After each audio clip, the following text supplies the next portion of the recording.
Հաղորդման հովանավորն է «Տուն դեպո» կահույքի խանութ սրահը։ Հաղորդման հովանավորն է Dream Park հյուրանոցառեստորանային համալիրը։ Հաղորդման հովանավորն է Աջափնյակ բժշկական կենտրոնը։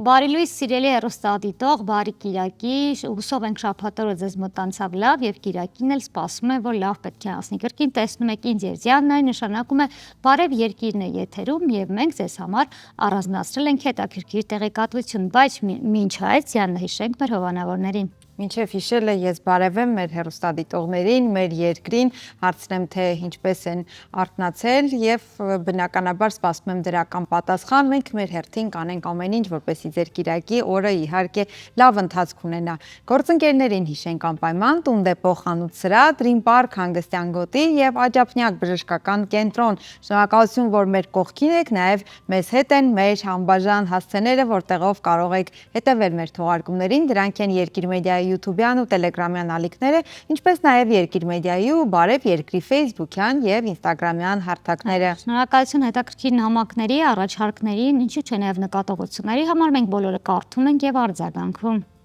Շարժվենք առաջ եւ տեսնենք, թե այս օրերին աշխարհում եւ մեր երկրում ինչ հետաքրքիր իրադարձություններ են կատարվում։ Այսպես հունիսի 14-ին նշվում է արյան դոնորի համաշխարհային օրը, որը հիմնվել է Առողջապահության համաշխարհային կազմակերպության կողմից ի պատիվ Նոբելյան մրցանակակիր Կարլ Լանշտայների, որը հայտնաբերել է արյան խմբերը։ Օրվա նպատակն է խրախուսել մարդկանց կամավոր եւ անհատույց դառնալ արյան դոնոր, ապահովելով բժշկական հաստատություններն անվտանգ արյան պաշարներով։ Հայաստանում այսօր ավանդաբար կազմակերպվում են կամավոր արյունատվության բացօթյա ակցիաներ։ Հայաստանում արյան դոնորի համաշխարհային օրը պաշտոնապես նշվում է 2005 թվականից։ Շարունակենք եւ գնանք Ամերիկա, որտեղ այսօր նշվում է դրոշի օրը, որը պաշտոնապես ընդունվել է 1777 թվականին։ Իսկ ինչ խորհուրդ են պարունակում դրոշի կարմիր, սպիտակ եւ կապույտ գույները։ ԱՄՆ-ի պետական դրոշի վրա կա սպիտակ ու կարմիր 13 զոլ, որոնք խորհրդանշում են առաջինը միավորված բրիտանական գաղութները։ Դրոշի վերին ձախ անկյունում պատկերված կապույտ ուղղանկյան մեջ նկարված սպիտակ աստղիկները համապատասխանում են ԱՄՆ-ի նահանգների այժմյան թվին։ Կապույտ հատվածը խորհրդանշում է միասնություն, ինչպես նաև կարմիր գույնը խորհրդանշում է դիմասկունություն, մուգ կապույտը համառություն, արդարություն, զգոնություն, իսկ սպիտակը աննեղություն եւ մաքրություն։ Հետաքրքիր բնորոշիչներ են տվել իրենք իրենց դրոշին, դե իսկ ըստ իս մեր դրոշն էլ շատ հետաքրքիր է եւ թե գունային, թե բացատրական առումով։ Այո, եւ մեծ փիլիսոփայություն ունի մեր դրոշը։ Անցնենք առաջ եւ մի շատ հետաքրքիր, հատկապես մեզ վերաբերող մարզական նորություն ներկայացնենք։ Մարոկկոյի մայրաքաղաք Ռաբաթում հունիսի 12-ից 14-ը կայանալիք Ռաբաթ 2026 պաշտոնական առաջնությանը կմասնակցի Հայաստանի կարատեի հավաքականի անդամ աշխարհի առաջնության բրոնզե մեդալակիր Սուրեն Հարությունյանը։ Նա կպայքարի 75 կիլոգրամ քաշային կարգում։ Դե ինչ հաջողություններ ենք մաղթում նրան եւ տեղափոխվում Ֆիլիպիններ, որտեղի անտառներում ծաղկել է մոլորակի ամենաառեղծվածային բույսերից մեկը՝ Ռաֆլեզիան, որը աշխարհի ամենամեծ եւ ամենաանհավանական ծաղկավոր բույսերից մի քանիսի ցեղի անդամ է համարվում։ Անհավանական բողբոջը իր գագաթնակետին չափվել է 49 սանտիմետր տրամագծով։ Հսկայական բույսը ծաղկում է պահպանվող արգելոցի խիտ եւ անաղարտ էկոհամակարգում։ Իհարկե շատ գեղեցիկ տեսք ունի եւ անունն էլ ծաղկի գեղեցիկ է, ինձ հետաքրքիր է բույր ունի, որևիցե թե չէ այդ բույսը, որովհետեւ հիմա հենց բույրերի մասին ենք խոսելու, ինձ հետաքրքրեց նաեւ այդ բույսի բույրը։ Բույրերի սիրահարների համար Bottega Veneta-ն թողարկել է 10 օծանելիքներից բաղկացած նոր հավաքածու Ալտան։ Այս շարքը ապրանքանիշի դեբյուտային հավաքածուի երկար սպասված շարունակությունն է, որը ոգեշնչված է վենետիկյան ժառանգությամբ։ Այս անգամ օծանելիքագործները որոշել են ուսումնասիրել Իտալիայի խորը պատմական եւ մշակութային կապերը աշխարհի հետ։ Ըստ ապրանքանիշի 10 օծանելիքներից յուրաքանչյուրը արտացոլում է հատուկ տրամադրություն կամ ժամանակի մի որևիցե պահ, թեթև, փայլուն ցիտրուսային ակորդներից մինչև մուգ, խորը խեժային կոմպոզիցիաներ։ Հայաստանում իհարկե դեռ չենք կարող ասել, թե երբ կհասնի բույրը, բայց ինձ թվում է նման նկարագրից հետո սպասում ենք, որովհետև հատկապես խիտ ցիտրուսային հոտերը հայաստանյան ամռանը բնորոշ են եւ օգտագործելի։ Այո։ Եվ շարժվենք առաջ, այս պահին ժամանակն է ընդմիջվել երաժշտությամբ, որից հետո արդեն կդիմավորենք մեր հյուրերին։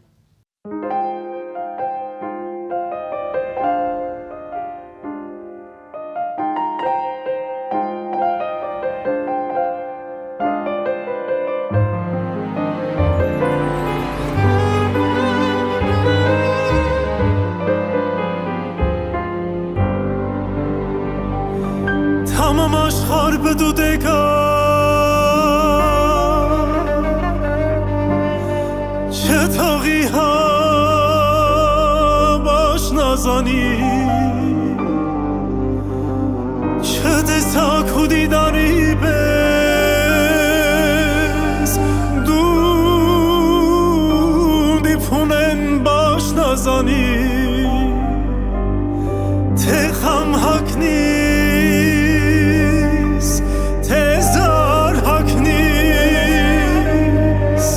Guşiniz hum aşnazani Endu hama kudis nohan Asume faş vaş Nasani Endu hama kudis nohan Asume faş vaş Nasani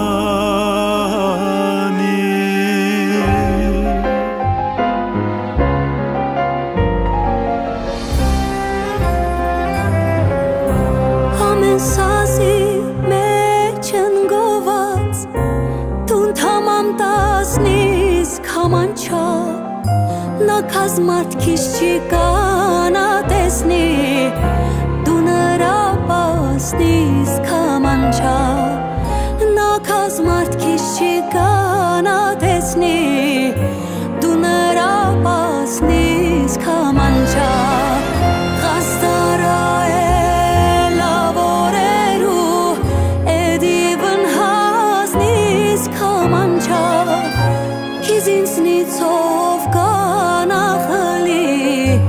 Աշուղի բասնից կամանչա Քիզինցնիցով կանախլի Աշուղի բասնից կամանչա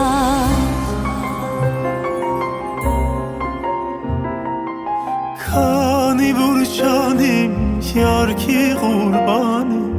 Աբա ինչ անիմ Քանի որ չանիմ յարքի ղուրբանի Աբա ինչ անիմ Արդասու քանի շատ հոգուտանի Յարղադետանի Արդասուանի շատ հոգուտանի Յարղադետանի Ասիր ջեյրանի թուղքի սիրանի Յարմատիկանի Մութվաղ ժենասով քիզ գովիմ սասով Յարիր թիմասով Մութվաղ ժենասով քիզ գովիմ սասով Յարիր թիմասով Աշխարհումս իմ անդունիս Բեմուրվաթիս մուրվաչունիս Աշխարհումս իմ անդունիս Բեմուրվաթիս մուրվաչունիս Վարոշնիրը նաբատունիս Ղանդուշակարինը մալիս Վարոշնիրըտ նաբատունիս Ղանդուշակարինը մանիս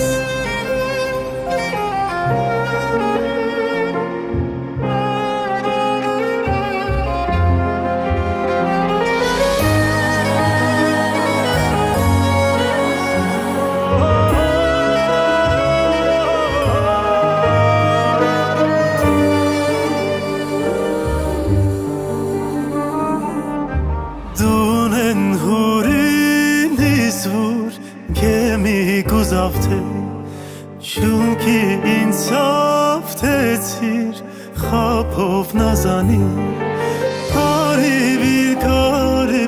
հարավ ու հյուսիս չկա քիզի նման չափով նազանի Արիվիկ հարավ ու հյուսիս չկա քիզի նման չափով նազանի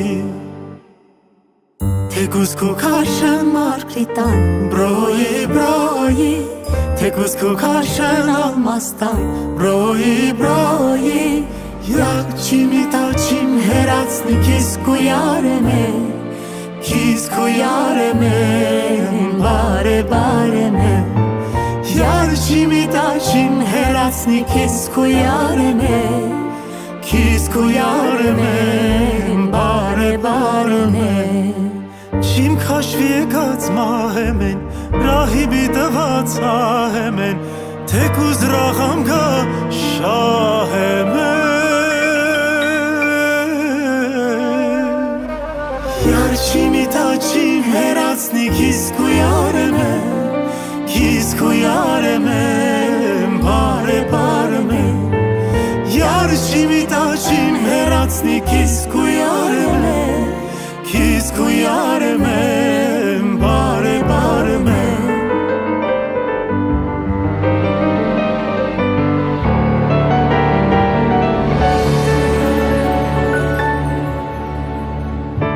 Վարդաջրով թացիս էլի թացիս էլի Չկա քիզի նման քիզ նման տունիսան նման Չկա քիզի նման քիզ նման տունիսան նման Չկա քիզի նման քիզ նման տունիսան նման Չկա քիզի նման քիզ նման տունիսան նման Բարի լույս, սիրելի հեռուստադիտողներ, վերադարձանք, լսեցինք երաժշտություն, հիմա ժամանակն է զրույցի բռնվելու, խոսելու ենք թատրոնից, խոսելու ենք նոր ներկայացումից, բեմադրիչ Դավիթ Խալաթյանի, դերասաններ Նելի Խաչատրյանի եւ Պաշ Ամիրխանյանի հետ է լինելու մեր զրույցը։ Բարի լույս։ Բարի լույս, բարի գալուստ մեր տաղավար լուսավոր լավ մարդիկ։ Ինչպե՞ս եք։ Ասենք մեր հեռուստադիտողին, որ հունիսի 19-ին ժամը 10:00-ին Ստանիսլավսկու անվան պետական ռուսական դրամատիկական թատրոնում բեմ կբարձրանա Wine House ներկայացումը։ Նախ ներկայացման մասին, հետո ինչու այդքան ուշ։ Ամեն բան սկսվեց այն կետից, երբ սկզբում ներկայացումը դիպլոմային աշխատանք էր որպես Պարոն Շավերդյանը ինձ հրավիրեց իր արվեստանոցում աշխատելու որպես դիպլոմային աշխատանքի ղեկավար եւ սկսեցինք ներկայացման աշխատանքները։ Ասեմ, որ պիեսի հեղինակը Սառա Նալբանդյանն է եւ սկսվեց հետաքրքիր process շատ բոլորիս համար, որովհետեւ այստեղ կան դոկումենտալ տարեր Wine House-ի մասին եւ բազում հետաքրքիր պրպտումների մեջ ենք ընկել, շատ տարբեր տեղեր ենք գնացել, շատ տարբեր բաներ ենք փորձել եւ վերջում ստացել ենք կամերային ներկայացում, մեր ներկայացումը 30 հոգու համար է նախատեսված, խաղալու ենք Ստանիսլավսկու թատրոնի բեմի ներքևի հատվածում, մեր առաստաղը բեմի հատակն է, պտտվող, շատ մոտիկ հեռավորության վրա են խաղում դերասանները, որը որ հետո իրենք խոսեն դրա մասին։ Իսկ ինչու գիշերը 10-ին։ Երեկոյան ներկայացում է ավելի շատ։ Նաև փաստագրական դրվագները Wine House-ի հետ կապված, այսինքն ինչ փաստագրական Տեսեք, այստեղ կան դոկումենտալ տարեր Amy Winehouse-ի հետ կապված, այստեղ առաջացել է շատ վաղուց իմ մոտ սեր կար նրա նկատմամբ եւ երբ հանդիպեցի դերասաններին եւ քննարկումներ ունեցանք, պարզվեց, որ բոլորն են շատ սիրել եւ շատ փոքր ազգից են սիրել։ Մեր խմբում շատ տաղանդավոր մարդիկ կան, ովքեր երգում են, ովքեր նվագում են, ովքեր խաղում են եւ որոշեցինք հենց այս թեման վերցնել եւ խոսել սիրո մասին։ Սիրո տարբեր դրսևորումների մասին։ Մենք շատ հաճախ ասում ենք, որ սերը փրկում է աշխարհը եւ ամեն բան կարող է դեպի լավ կետ տանել, բայց այստեղ կարող ենք տեսնել։ Բայց այնքան էլ այդպես չէ։ Չէ գալու, այո։ Չարել, փաստորեն, որովհետեւ այո, տարակուսանք է առաջացնում վերնագիրը եւ այն թե ինչի մասին է ներկայացումը։ Winehouse, Գինետուն, Գինուտուն, ինչպես նաև Amy Winehouse, այդ համադրումը շատ հետաքրքիր է, ինձ թվում է գալուս կհասկանան ինչու՞ն է համադրությունը, բայց ես կուզեմ նաև ամենքը ձեր կերպարներից խոսել եւ կուզեմ հասկանալ երգչուհի կյանքի, չեմ ուզենա ամբողջությամբ բացել, բայց հատկապես որ դրվագներն է, որ կա կերպարների կյանքում։ Այստեղ եթե շատ կարմիր թելը վերցնենք ներկայացման, սիրո դրսևորումների մասին է խոսքը եւ իհարկե հանճարի մասին է, կոնֆլիկտների տարբեր եւ մամուլի հետ կապված եւ սիրո հետ կապված եւ շատ տարբեր դրսևորումների մասին։ Իրեն չհասկանալու հետ կապված։ Այո։ Ձեր կերպարների մասին մի փոքր խոսեք։ Շեշտը նաև կասեմ, որ դրել ենք իր երկու կախվածությունների։ Նելին գլխավոր հերոսուհին։ Նելին բացեց գաղտնիքը, կախվածությունների թեմա։ Այո, կախվածությունների թեմա եւ նաև սիրո թեման, ինչպես մեր ռեժիսորը նշեց։ Փորձել ենք ստանալ իր տարբեր ժամանակաշրջանները կարելի ասել, իհարկե փակագծերը չեմ ուզենա բացել, բայց իմ կերպարի հետ կապված հիմնականում Էմիին կարող են տեսնել ավելի ընկճված, ավելի իր իրական դեմքով, որը որ երբեք նա ցույց չի տվել իրական կյանքում։ Փոքր հավելում անեմ, այստեղ մեր գլխավոր կերպարները բոլորն են։ Այո, ինչպես հասկացա, նաև որոշակի ինտերակտիվություն ունի ներկայացումը, այդ մասին նաև դուք խոսեք, համ էլ ձեր կերպարից խոսեք։ Նախ եւ առաջ ինտերակտիվությունը բխում է տարածքից եւ հանդիսատեսի բավականին մեծ մոտ լինելու հանգամանքից, որը չէր կարող լինել առանց ինտերակտիվ մասի, որ եւ շատ հետաքրքիր է, որ հանդիսատեսը այդչափ մոտ է նստած մեզ եւ նաեւ շատ պարտավորեցնող եւ մի տեսակ լարում մտցնող, բայց այն հանգամանքը, որ հետաքրքիր է, դա ամեն ինչ ծածկում է եւ երևի սկզբի մի քանի րոպեն է, որ լարվածություն կա, հետո արդեն նրանք էլ դառնում են Էմի ընկերները կամ Բլեյքի ընկերները։ Իսկ թե ով է Բլեյքը, որին ես մարմնավորում եմ, Էմի ընկերը եւ այն մարդը, որի պատճառով կործանվեց Էմին, լավ շատ փակագծեր չբացենք։ Ես որպես այդպիսին մարմնավորում եմ 3 կերպար, առաջինը լրագրողն է, ով հարցազրույցը վերցնում Էմիից։ Գործընկերն է։ Այո, երկրորդը Բլեյքը եւ երրորդը Բարմեն, տեսաններից մեկում։ Այսպեսի հարց ունեմ առայն, որ սովորաբար երբ նման թեմաների են անդրադառնում, կարող է դառնալ ռոպագանդա եւ կարող է լինել վախեցնող, սթափեցնող։ Այդ գիծը ինչպես եք պահել, որպեսզի ձեր կերպարներն ու ձեր ներկայացումը ոչ թե որպես ռոպագանդա դիտարկվի, այլ որպես կարմիր գիծ, որը չի կարելի անցնել։ Եթե այնտեղ ունենք վախը սկզբում, որ չդիտվի հանկարծ որևէ դեպքում սա ռոպագանդա եւ երբ որ արդեն մի անգամ խաղացինք եւ հանդիսատես եկավ, գրեթե բոլորը նշեցին, որ այստեղ անհնար է դիտարկել որպես ռոպագանդա, որովհետեւ հստակ ցուցադրվում է այն ամենը, ինչին մարդուն կարող է հասցնել եւ ինչպես կարելի է խուսափել այդ ամենից։ Իսկ հանդիսատեսը կիսեց այն ոգևորությունն, այն սերը, որը դուք ունեք, որովհետև չգիտեմ, գուցե սխալվում եմ, բայց Էմին այն երգչուհիներից է, որ գուցե հատկապես Հայաստանում չի վայելել այդ մեծ հռչակ սերը, ինչպես աշխարհի գուցե մյուս երկրներում։ Իրականում ես մի քիչ համաձայն չեմ դրա հետ, որովհետեւ երբ որ մենք ասում ենք, որ անում ենք ներկայացում Էմի մասին, չի եղել մի մարդ, որ ասի դա ով է, since բոլորը ճանաչում էին, բայց նրա կերպարը թե ինչից հեռացավ կյանքից, ինչպես էր ապրում, շատ հակասական։ Դե նման մասնորեն չեն իմացել եւ կան եղել են նաեւ մարդիկ, ովքեր իմացել են ու ասել են իրոք ամեն ինչ շատ ճիշտ է ներկայացրել առանց որևէ չափազանցության եւ բավականին երկրպագուներ ունի Էմին։ Դուք բացահայտեցիք։ Իսկ Նելի համար դժվար էր մարմնավորել, հետաքրքիր է։ Իսկապես բարդ կերպար է եւ որպես կին, երբ արտիստ։ Այո, բավական բարդ է եղել, բայց երբ որ իմացա աշխատանքի մասին, ողջավորությունս շատ մեծ է եղել ու այդ բարդությունները փորձել եմ հաղթահարել թե իմ ընկերների հետ, թե մեր ռեժիսորի հետ ու կարծում եմ ստացել եմ այն, ինչ որ ինձնից պահանջվում է։ Նելի ձայնի մեջ կան անգամ նմանություն, հետաքրքիր երկում եք Նելի։ Ոչ, Չէ, բայց շատ այդ խրպոտ հիշեցնում է մին, որ բնական ձայնն է։ Ոչինչ չեմ արել։ Երաժշտական զուգահեռներ Կատարումներ, եւ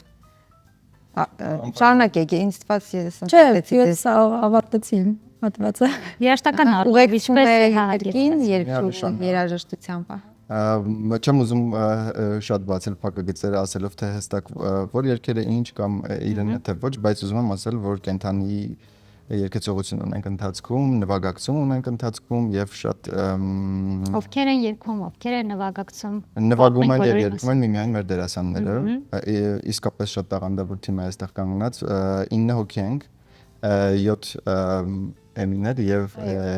2 տղա, Blake-ը եւ Blake-ը, եւ այստեղ մենք ունենք շատ հետաքրքիր անձնավորություններ, ովքեր եւ շատ տեմբրով են մոտ էմին կհիշեցնեն եւ շատ տաղանդավոր մարդիկ են, ովքեր բեմ իսկապես զարմացրել են հանդիսատեսին։ Իսկ ասեք, երբ որ գաղափարը եկավ ու սկսեցիք աշխատել ամենասկզբում, երբ որ մտածեցիք ներկայացում, ինչն էր այն ճակերտավոր վախերը, որոնք ինչպես արդեն խոսեցինք, բայց ուրիշ վախեր կային, որ իսկ արդյոք պետք է, իսկ արդյոք ոչ թե դերերի հետ կապված, թե ընդհանուր ներկայացման հետ կապված։ Նախ մտածում էինք Էմին ինչպես կընկալվի Հայաստանում, որովհետև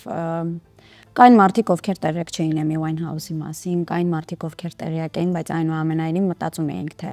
արդյոք իր կերպարը որպես այդպեսին Հայաստանում կընկալվի, չի ընկալվի, ռոպագանդայի մասին էինք մտածում, մենք էլ ամեն մեկս մեր առանձին կերպարների մասին, որովհետև էլի եմ ասում, բավական բարդ կնոջ ենք մարմնավորել ու ճիշտ է տարիքային առումով մեզ շատ հեռու չէր Էմին մեզնից, բայց կերպարային իր խառնվածքով եւ ամեն ինչով բավականին հեռու էր մեզնից բոլորիցս ու ամեն մեկս փորձել ենք ստանալ այդ ճիշտ կերպարն ու Էմիին այնպես ինչպես որ նա եղել է։ Իսկ ասեք ներկայացումը ըստ նախնական արդեն արձագանքի հասկացա, որ լավ ընդունվել է, ձեզ սիրել են, ինչ որ հետագա ճակատագիր Հայաստանից դուրս ներկայացնելու համար գուցե արդեն պլաններ կան։ Բան ժամանակի հետ Այս թեման Հայաստանից գուցե ավելի աշխատի, որովհետև նրան աշխարհում շատ են սիրում ու նրա կյանքը շատ քննարկված է։ Շատ հետաքրքիր բան է տեղի ունեցել ներկայացումից հետո։ Ես մտածում եմ, որ թիրախը բաժանվելու է երկու մասի։ Մարդիկ, ովքեր սիրում են Էմիին եւ կտեսնեն, եւ մարդիկ, ովքեր այդքան էլ ծանոթ չեն արվեստի հետ, բայց այն մարդիկ, ովքեր այդքան էլ ծանոթ չէին, ներկայացումից դուրս գալուց հետո նշեցին, որ պարտադիր ուզում ենք լսել բոլոր երգերը, ուզում ենք կարդալ բոլոր պատմությունները նրա հետ կապված եւ այն սերը, որ մենք ունեինք նրա հանդեպ, կարծում եմ տարածել ենք ներկայացման միջոցով։ Խաղացանկային կարող է դառնալ, թե Արդեն իսկ դարձել է, պարոն Շավերդյանը արդեն իսկ դարձրել է ռուսական թատրոնի խաղացանկային ներկայացում։ Այսինքն հունիսի 19-ից զատ էլի կլինեն օրեր, որ հանդիսատեսը կարող է գալ եւ դիտել։ իսկ լեզուն հայերենով եք Լեզուն այս դեպքում հայերենով է, քանի որ շատ քիչ մարդ կտեղավորենք այստեղ։ Իսկ ասեք պահանջարկի դեպքում հնարավոր է մեծ բեմ տանել այս ներկայացումը, թե ինքը սիրում է փոքր իրավիճակ։ Կարծում եմ յուրահատկությունը հենց այդ փոքր տարածքի մեջ է, որովհետև ամեն բան դերասանները աշխատում են այնքան ճշգրտությամբ, ինչքան ֆիլմում են աշխատում եւ ամեն բան այո, եւ շատ իրականին շատ մոտ, ոչ մեծ բեմական լուծումներով։ Իհարկե մենք ունենք շարժման տեսարաններ, որտեղ Տոմ Այրինյանն է աշխատել եւ կարծում եմ շատ հետաքրքիր է ստացվել մեր համագործակցությունը, բայց որպես այդպեսին հենց այդ փոքր տարածքում շատ հետաքրքիր է։ Իսկ ասեք առաջին, երբ որ առաջին անգամ խաղացիք, ոչ թե գլխավոր փորձի մասին, այլ հանդիսատեսով խաղալու, արձագանքներից հետո որևիցե բան թե ձեր խաղերում, թե դուք որպես ռեժիսոր ինչ-որ բան փոխվեց, թե ամեն ինչն է մնաց։ Կատարյալ գծված գնում էր։ Գրեթե ամեն բանն է մնացել։ Մի փոքր դետալ կա, որը մտածում ենք շտկելու մասին, մնացածը Իսկ դերասանները ինչ կասեն։ Դե ես կարծում եմ, որ յուրաքանչյուր կարծիքից հետո ինչ որ բան փոխում ես, եթե դու քո առաջ այսպես բան չես դրել, որ վերջ ես լավն եմ, ես արել եմ ամեն ինչ, ես մաքսիմալ Blake եմ կամ ես մաքսիմալ Էմին եմ, յուրաքանչյուր կարծիք հետո օգտագործում ես, որ հաջորդ անգամ իհարկե նայած կարծիքներ, ոչ բոլորը, բայց օգտագործում ես իօքոտ քո կերպարի եւ ամեն դեպքում Հետո անկախ կարծիքից կարծում եմ յուրաքանչյուր խաղից հետո ավելի մարսում են, թրծվում են եւ նույնը հնարավոր չէ խաղալ բնականաբար։ Նելի ձեր մշկար ամեն անգամ ինչ որ բան անգամ քո մեջ ես բացահայտում ու փորձում փոխել ինչ որ բաներ։ Շատ լավ։ Ավելացնելու ինչ որ բան ունեք թե ներկայացման թե հետագա գործունեության հետ կապված։ Երևի թե միակ բանը շնորհակալությունն է թատրոնին, որովհետև թատրոնը մեզ շատ ջերմ ընդունել է, շատ ջերմ արձագանք է տվել եւ Որպես ռեժիսոր դեբյուտ է թե էլի եք ներկայացնում։ Չէ, դեբյուտ չի։ Ունեմ նաեւ ուրիշ ներկայացումներ։ Այս կազմի հետ ինչպես որոշեցիք աշխատել։ Այս կազմի հետ աշխատանքը սկսվել է հրավերից, ինչպես սկզբում նշեցի, որովհետև իրենք 4-րդ կուրսում էին սովորում եւ պիտի ավարտեին եւ դիպլոմային աշխատանք էր, որը որ արդեն Եվս մի հարց եւ ավարտենք հեշտ էր աշխատել Դավիթի հետ դերասաններ։ Շատ ինձ համար շատ ու կարող եմ ասել, որ եւս մեկ անգամ կուզում նաեւ այլ պրոյեկտի շրջանակներում աշխատել, շատ հետաքրքիր է եղել մեր մտածողությունն էլ բոլորիս եւ մեր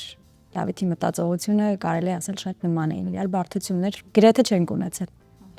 Ես կասեմ այն առումով է շատ հետաքրքիր եղել եւ շատ հավես եղել, որ Դավիթը այլ ռեժիսորների նման չի ասել, որ ես այսպես եմ ասում վերջ։ Я так вижу, ես այդպես եմ տեսնում, հա։ Ինքը անընդհատ ընթացքում լսել է նաև մեր ինչ որ առաջարկները, դրանք կլինեին հիմար առաջարկներ, թե մի քիչ նորմալ ու այսինքն մեզ լսելով փորձել է մեր հետ կոմպրոմիսի գալ ու շատ հետաքրքիր բան է ստացվել։ Այդ կոմպրոմիսի արդյունքում քննարկումների արդյունքում մեզ մնում է հերոստատիտոր գինել, մեզ էլ ասել, որ պետք է գնալ մեկ անգամ նայել, որովհետև այսքան պատմեցինք, իսկ թվում է դիտելուց հետո արդեն կհասկանանք ինչի մասին են ձեր էմոցիաները, որոնք դուք այսօր մեզ փոխանցեցիք։ Էլի բաներ կհասկանան, դեպ հունիսի 19-ին գալով կհասկանան, թե ինչու է այդ տարածքում հենց, ինչու է այդ ժամին հենց իշերվա ժամին, որոշ բաներ ուղղակի չասացին։ Հակագծերը չենք ուզում բացել։ Ամենաշատը կարծում եմ պարզեր ժամի հատվածը, մնացածը պետք է գալ եւ տեղում հասկանալ։ Շնորհակալություն։ Հաջողություն ենք ձեզ մաղթում։ Սիրելի հեռուստադիտողներ, զրուցում էինք բեմադրիչ Դավիթ Խալաթյանի, դերասաններ Նելի Խաչատրյանի եւ Պաշ Ամիրխանյանի հետ, իսկ մեր զրույցի առանցքում նոր ներկայացումներ Winehouse, որը այնքան էլ գինետան մասին չէ, հունիսի 19-ին կիմանաք Ստանիսլավսկու անվան ռուսական դրամատիկական թատրոնում։ Մնացեք մեզ հետ։ Բարի լույս սիրելի հեռուստադիտողներ, եթե հենց նոր եք մեզ միացել, մենք Բարև երկիրն ենք եւ շարունակում ենք մեր ընթացքը։ Այս պահին խոսելու ենք հայ քնարերգու, սիրերգու, կարծում եմ բնությունից շռայլորեն օժտված մի արվեստագետի, չգիտեմ, ժողովրդի բերանով բնությունից օժտված եւ, չգիտեմ, բոլորի ծոցից դուրս եկած, ինչպես ասում են, մի մարդու մասին։ Այո, մենք խոսում ենք ձյանն թվարկես, դուք մտածում եք, թե ում մասին է, մենք խոսում ենք Սայաթ Նովայի մասին, այո, նա երգեցրեց եւ մեզ թողեց երաժշտական շատ մեծ ժառանգություն եւ մեր մատյան էջում մենք անդրադարձել ենք հենց նրանք, այն որ այսօր հունիսի 14-ին նրա ծննդյան օրն է, դիտենք էջը եւ վերադառնանք։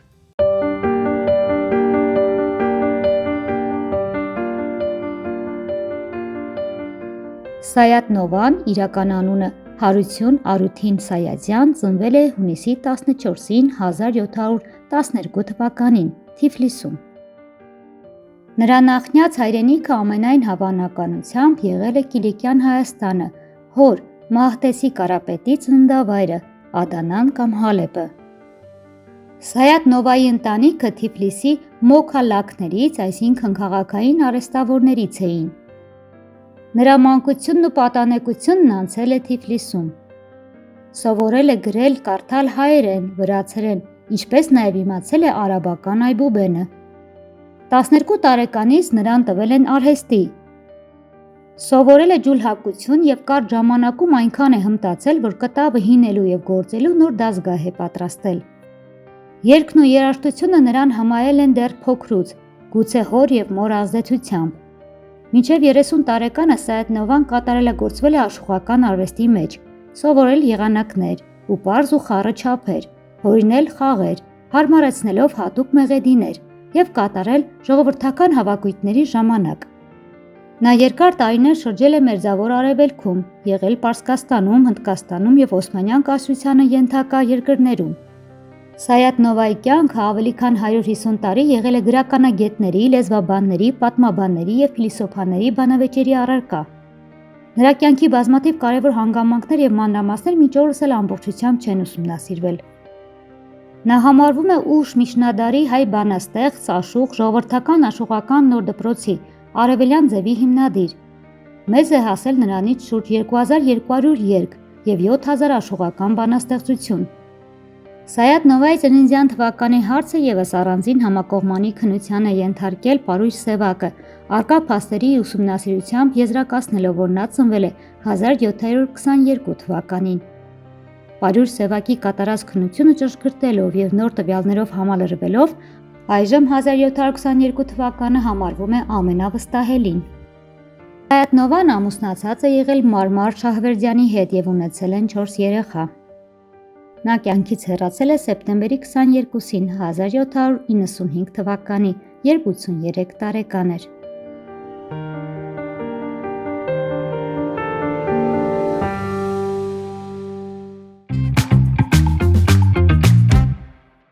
Բարև երկիրը շարունակում է իր ընթացքը, սիրելի հեռուստադիտողներ, եթե երեք երաժշտական տրամադրության մեջ էինք, հետաքրքիր է այսօր արդեն թատերական, խոսում ենք ներկայացումներից, նոր ներկայացումներից, ասելիքներից եւ այս մեր հյուրերն էլ, որ արդեն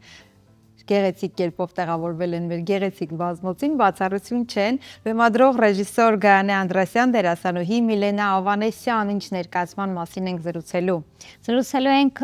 Զուլալի ստեղծագործության հիման վրա բեմադրված նոր ներկայացման մասին, բարի լույս աղջիկներ, ավելի մանրամասն կարծում եմ դուք արդեն ընթացիկ կպատմեք ինչու Զուլալի, ռեժիսորը կասի եւ ինչպես առաջին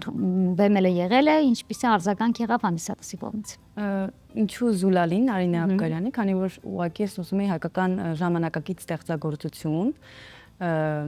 եւ ընտրվեց Զուլալին, նախ շնորհակալ եմ Արինե Աբգարյանին, որ ամբողջ ստեղծագործական ընթացքը ինձ լիովին ազատություն ա տվել պատմվածքից նովելից այս տարբերակում դարձնելու պիեսի, որը շատ հեղինակներ շատ խիստ են լինում իրենց գործերի հանդեպ, իսկ Նարինեն հակառակը, նույնիսկ ասած ամբողջովին քո պատասխանատվության ներքո է։ Իսկ ընդհանուր ներկայացումը հանդիսատեսի կողմից շատ լավ ընդունվեց։ Երևի ամեն դեպքում, քանի որ մեր պատմությունն է, մեզ ծանոթ կերպարներ են, որոնք մենք ճանաչում ենք անձամբ, մեր գյուղի պատմությունն է, երևի նաև դա շատ կապ ուներ, որ հանդիսատեսին շատ մոտ պատմություններ դրա շնորհիվ եւս ավելի լավ ընդունվեց։ Որքան էլ հանդիսատեսին մոտ էր, բայց պատմությունը արդեն ֆիլմի տեսքով դիտվել էր, գիրքը կարդացվել էր, ինչպես ասում են, ձեզ համար մարտահրավեր չէր վերցնել այն գործը, որը երկու տեսակով արդեն ծանոթ է հանդիսատեսին կարդացող։ Ինձ համար ոչ, որովհետև դե նովելը կարդացել էի, Հայ Գորդյանի ֆիլմը դիտել եմ Զուլալին, բայց քանի որ մեզ մոտ շատ բաներ փոփոխված էր, հենց բեմականացման պատճառով եւ քանի որ ես գիտակցում եի, որ թատերային լեզուն տարբերվում է գրական եւ ֆիլմի լեզվից, այդ առումով մտավախություն չի եղել, որովհետև եւ ֆիլմում եւ գրքում այնտեղ հերոս 3 կերպար են իրենցի շոուությունները ներկայացնում, իսկ մեզ մոտ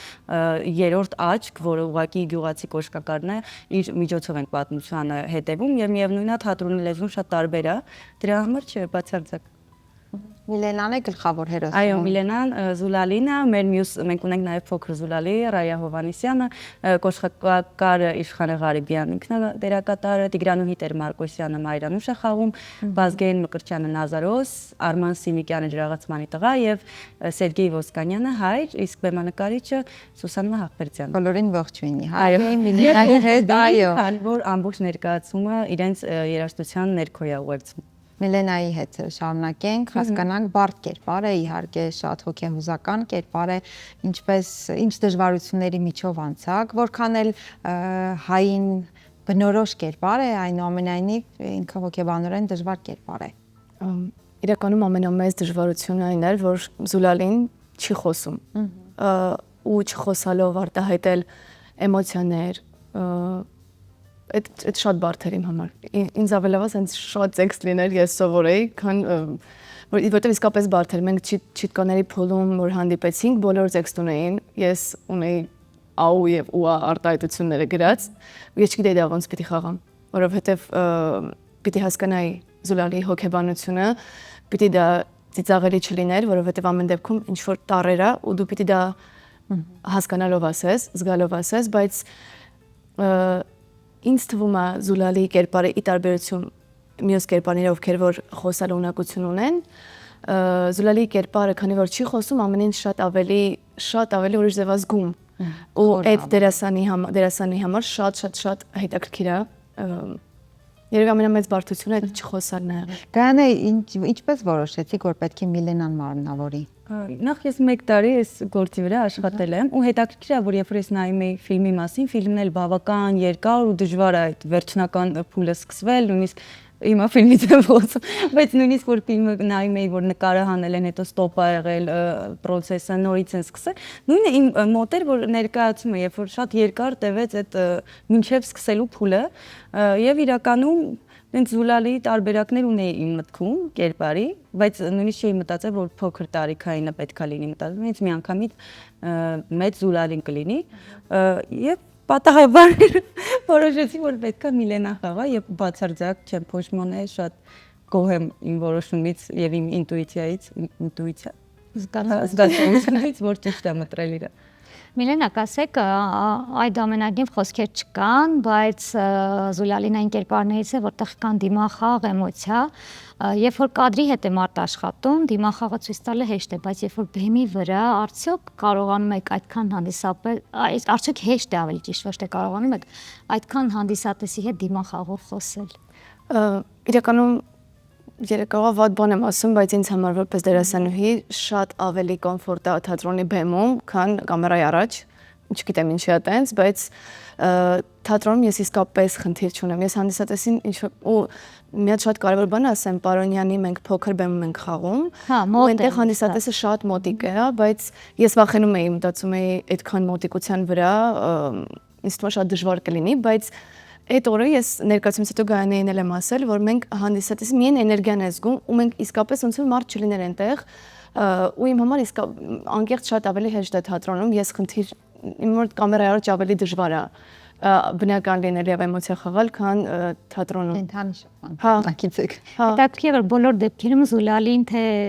նկարագրություններով նրբակազմ, նրբիկ աղջիկ է եւ թե ֆիլմում է ընտրված Հերմինեն նույն նրբադեմ դիմագծերով նույն ձեր դեպքում եւս շատ ճիշտ ընտրություն է երևի կարծում եմ իսկապես զգացողությունը ձեզ չի դավաճանել այդ պահին գայնեք ասեք Զուլալի գործի վրա աշխատելիս հատկապես որ կողմերն եք շեշտել որոշակի բեմական փոփոխություններ ինչպես ասեցի կարել եք ինչն եք վերցրել ինչն եք բացառել որ բեմում կարող է լինել իմ համար շատ կարեւոր է այնտեղ որ երևար դրսի աչքի ինչպես է պատմությունը տեսնում եւ հենց այդ կոնցեպտով էլ ներկայացում բեմադրված է որ կոշկակարն է պատմում իր հիշողությունները եւ ինքը գտնվում է բեմից բավական բարձր դիրքում երկրորդ հարկում այնտեղից է պատմում եւ ինչ որ պատմության պատառիկներ ներկայացնելու որը հաճախ մենք ենք որևէ պատմություն դրսից նայում ենք որ դե հաստատ այսպես է եղել բայց հետո ներսի պատմությունը լրիվ այլ է այսինքն ներսի աչքը ուրիշ բանի մասին է որը մենք երբեք չենք խորանում ու ինձ համար շատ կարեւոր շեշտ դա էր մյուս կարեւոր շեշտը որ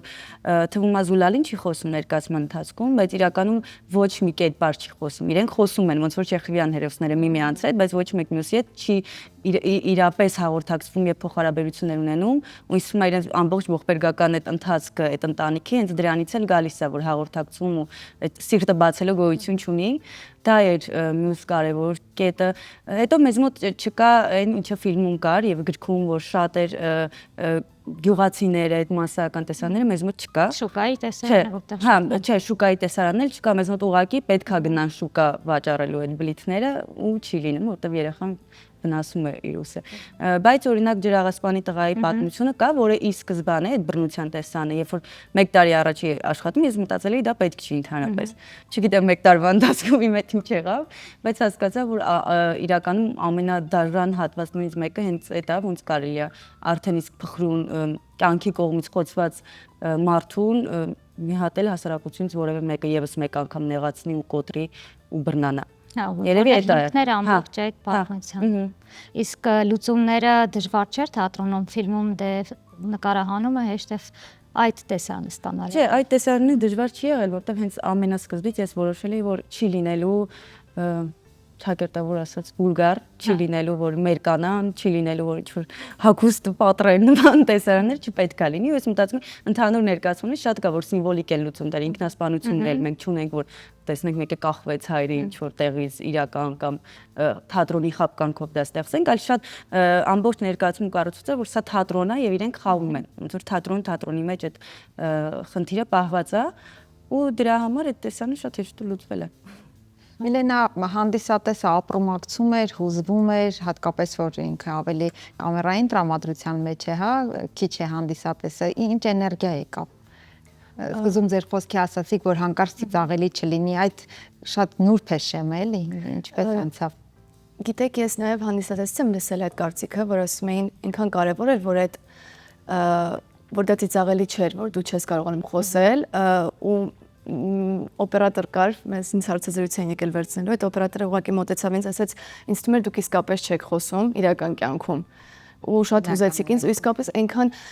հնարավոր շատ բաներ չեն էլ ասել հանդիսատես ներկայացումից հետո, բայց միայն այդ մոտենալը ու հուզված գրկելը, որովհետև ներկայացման ընթացքում դե չենք տեսնում ով ինչ էմոցիա է ապրում, բայց վերջում իսկապես լիքը մարդ է մոտեցել, գրկելը շատ երկար ու այդ մենակ այն որ դու հասկանում ես որ մարդիկ ապրոմակցել են քո կերպարին, բոլորին, ովքեր որ եղել են բեմի վրա, այդ շատ կարևոր է, որովհետև եթե գետ մի հանդիսատես հուզում ես, այդ, չգիտեմ, դերասանի համար շատ կարևոր բան է։ Շատ լավ, Գայանա, երբ կտեսնի հանդիսատեսը նորից այս ներկայացումը։ Հուլիսի 3-ին Այսինքն խաղացանկային։ Այո, խաղացանկային ներկայացումը Պարոնյան թատրոնի։ Հուլիսի 3-ին ժամը 8-ին Երևան Ղազանչյան թատերասրահում Պարոնյան թատրոնի այսպես դահլիճում։ փոքր Նաև երաժշտական ուղեկցության մասին խոսենք եւ երաժշտականը հող խումբն է, հայկական ժամանակակից ընտրեցիք։ Ես էլի շատ սկզբից որոշել եմ որ իրանք մի երգ ունեն դաղցը, որ ես անդադ լսում էի, լացում էի, այս ոգևորվում էի, ասում էի ես երգը պիտի օգտագործեմ։ Այ հիմա որ ասեցիք, ես էլ զգացի կապը պատմության եւ այդ ես որ իրենց գրեցի, նախ էլի իրանք է շատ կարևոր է որ երկրորդ ստեղծագործող ում հետ պետք է համագործակցես, կապ չունի որ իրենք հատուկ չեն գրել այս ներկայացման համար, բայց իրենք ամբողջովին ազատություն տան, որտեղ տեղեր կար, որ ես ասում եի կողո, հետո այս տղաները ասեն, ես մեր երգին չի, այս տեսանը օգտագործել вообще դրա մասին չի, բայց ընդհանրապես էլի նման խնդիրներ չունեցանք ու իմ մոտ անդադ են զգացողությունները, որ կապ չունի որ երգերի մեծ մասը գրվել էր 7 տարի առաջ, ոնց որ հենց այս ներկայացման համար լիներ։ Շատ լավ, ավելացնելու ինչ-որ բան ունեք, եթե Շնորհակալություն թատրոնին, որտեղ այս 3 ամիս մենք այնտեղ աշխատել ենք հրավիրված ես, Վազգենը Մկրտչյան, Միլենան եւ Ռայան ու իրականում շատ տնօրինության շնորհիվ շատ սահուն անցել է ամբողջ ընթացքը, որը շատ կարեւոր է ցանկացած ստեղծագործողի համար, այո, հատկապես եւ լավ ներկայացում ստանալու համար։ Դե ինչ հուսով ենք կմիանան, կդիտեն եւ կնայեն ներկայացումը եւ կարծիքներ կգրենք, կիսվեն էմոցիաներով, ձեզ եւս մեկ անգամ շնորհակալություն։ Ձեր օրը մեզ հետ սկսելու համար, սիրելի հեռուստադիտող, ինչպես արդեն ասեցինք, խոսում էինք Նարինե Աբգարյանի Զուլալի ստեղծագործության հիման վրա բեմադրված համանուն հոգեբանական դրամայի մասին, որը լինելու է մոտակա օրերին, իսկ մեր հյուրերն էին ռեժիսոր Գայանե Անդրասյանը եւ դերասանուհի Միլենա Ավանեսյանը։ Մենք կհանդիպենք քիչ անց։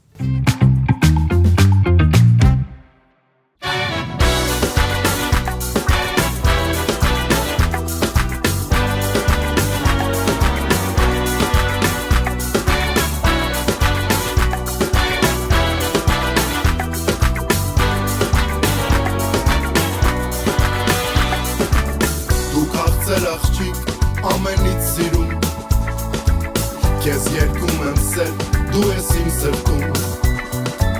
Տես երկինքը մեզ, շպտում է կարծես Ինչ անեմ ասա, ես սիրում եմ քեզ Կոնն է ամեն ինչ, աշխարհը սիրում Քեզ իմ սերն ու կյանքն եմ նվիրում Երջանիկ եմ, երջանիկ, որ կա կողքիս մի աղջիկ Որը կյանքեր ու շատ տանկեր է մի հատիկ Երջանիկ եմ, երջանիկ, որ կա կողքիս մի աղջիկ Որը կյանքեր ու շատ տանկեր է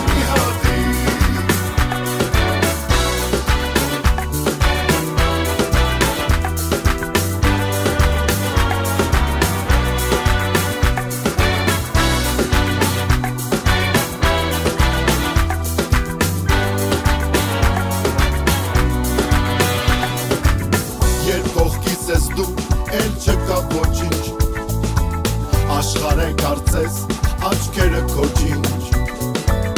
Շպիտը տանուչ երեսը պայծար ու չհասկացա ոնց օքիս մտա Կսիրեմ ամբերջ դու ինձ հավատա Իմ կարծերս ոնց ես քեզ կտա Երջանիկ եմ երջանիկ որ կա կողքիս մի աղջիկ որը կյանքեր ու շատ տանկեր է մի հատիկ Երջանիկ եմ երջանիկ որ կա կողքիս մի աղջիկ որը կյանքեր ու շատ տանկեր է մի հատիկ Երջանիկ եմ երջանիկ որ կա կողքիս մի աղջիկ որը կյանքեր ու շատ տանկեր է մի հատիկ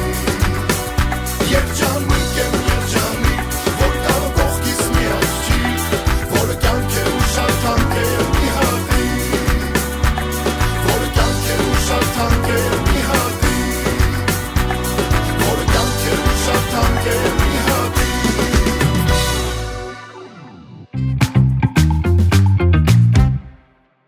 Եվ վեր, սիրելի հեռուստադիտողներ, ամփոփում ենք այս շաբաթ մեր աշխատանքը, այսօր կիրակի է, ձեզ լավոր ենք մաղթում և հուսով ենք, որ մենք էլ մի փոքր ներդրում ունեցանք, որպեսզի ձեր օրը լավ սկսվի։ Այո, հուսով ենք եւ իհարկե ուզում ենք ասել, որ մեր հանդիպումները ձեզ հետ կայանում են, քանի որ մենք ունենք շատ լավ գործընկեր հովանավորներ։ Դրանք են Տուն դե Փոխանոցրա, Աջափնյակ բժշկական կենտրոնը եւ իհարկե Dream Park հանդեսյան գոտին։ Եվ հիշեցնեմ այն հասցեները, որտեղով կարող եք հետևել մեզ, դրանք են Երկիր մեդիայի յութուբյան ու տելեգրամյան ալիքները, ինչպես նաև Երկիր մեդիայի ու Բարև Երկրի ֆեյսբուքյան ու ինստագրամյան հարթակները։ Առողջ ու խաղաղ եղեք, մենք կհանդիպենք մյուս շաբաթ։